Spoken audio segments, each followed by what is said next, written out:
Fala, cientista! O que você sabe sobre a história do jiu-jitsu brasileiro, não o jiu-jitsu japonês? Estou trazendo aqui um trecho muito importante do jiu-jitsu na década de 80.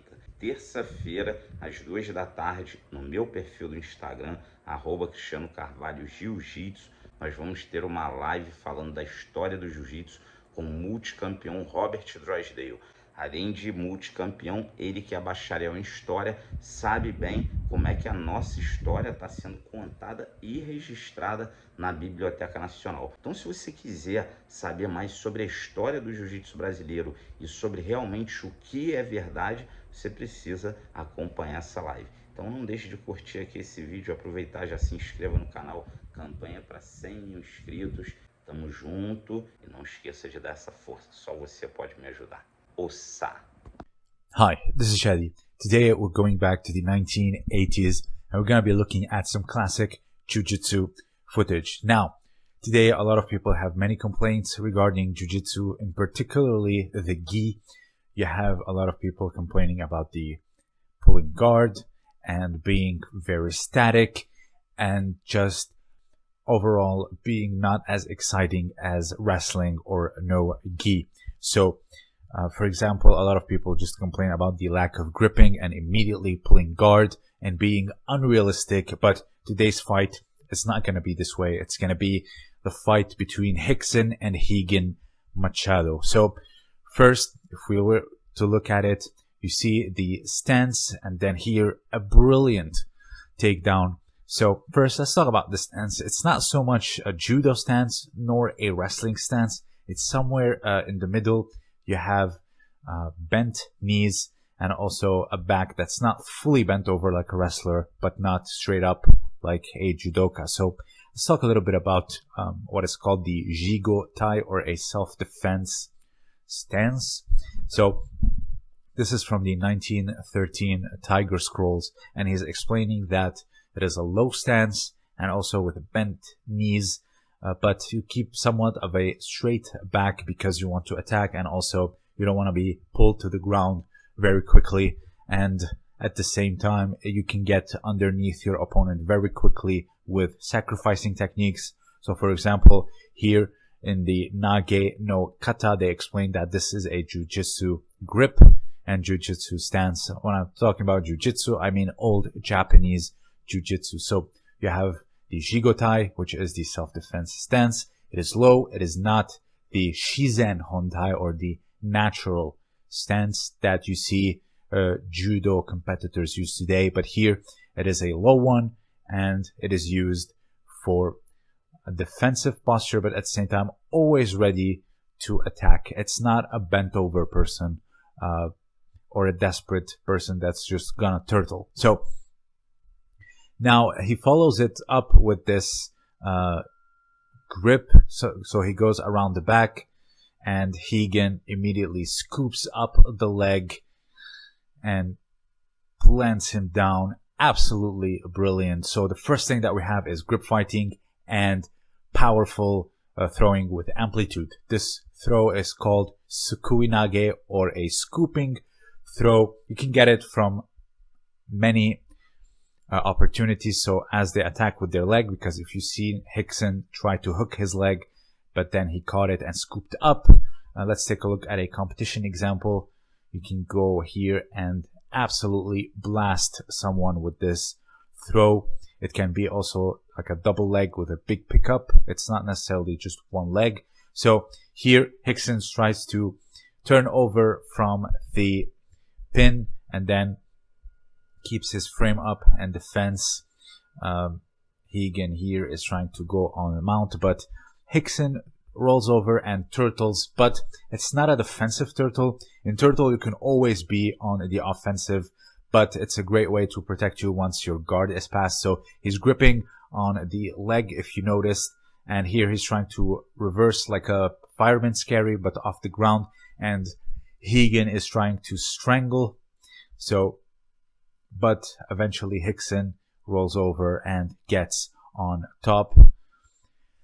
So let's take a look at it again. He's spinning the ankle and Rickson is gripping the leg. So he's in turtle, but he's looking for the offense. And that's something I really appreciate. It's to use the turtle, but for offensive goals and not so much to wait for the referee to reset the fight like in judo we have today. So here he reverses him with a low fireman's carry and then gets on top into north-south.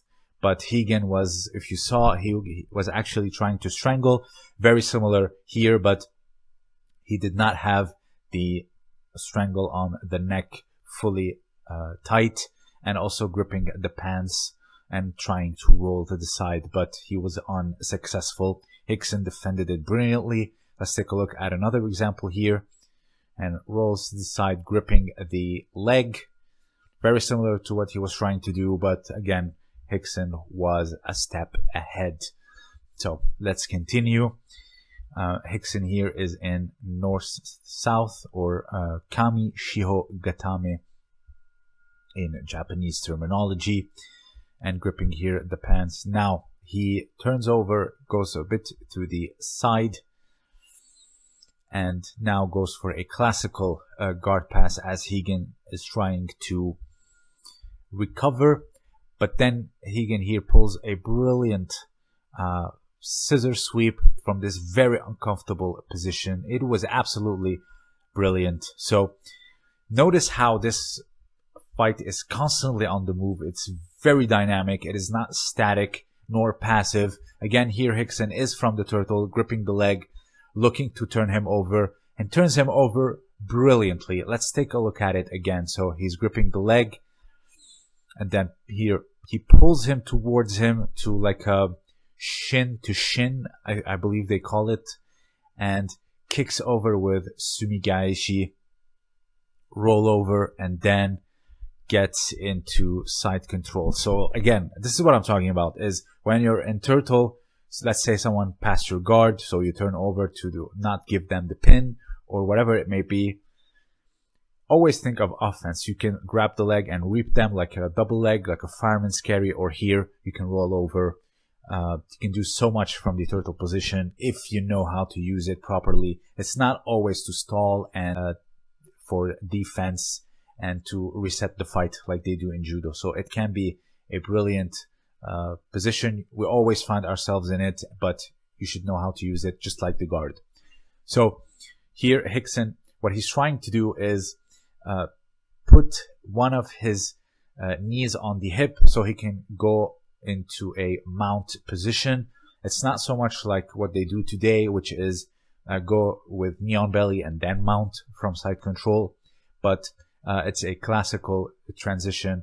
And let's take a look at it here from old Kodokan footage. So this is where he was. So he was on the side. He puts his knee close to the hip, but the other leg he uses it to cross over. So he pins the hips with one of his knees so he can open up his hips and go into a mounting position. So again, classical elements of judo. It's very dynamic. There's no stalling, and the fight is constantly on the move. There is good stand-up at the same time. There's scramble on the ground, and it is great. Now, this is something that I really like. Now here you see a classical Gracie guard pass with over-under, and then going to the side, overwhelming, stacking them. So it's here you see you lift up the legs and the hips, and then you really transfer your weight down and around in order to get across, collapsing the legs, their last line of defense, and then passing eventually the guard.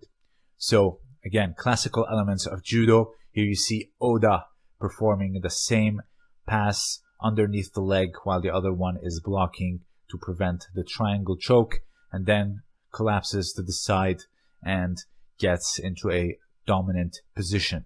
And finally, it was Rickson who was the victor. And again, this is a classic fight. I love it. It's dynamic. There is takedowns. There's grip fighting. There's no passive positions on the ground like De La Riva versus Hoyler.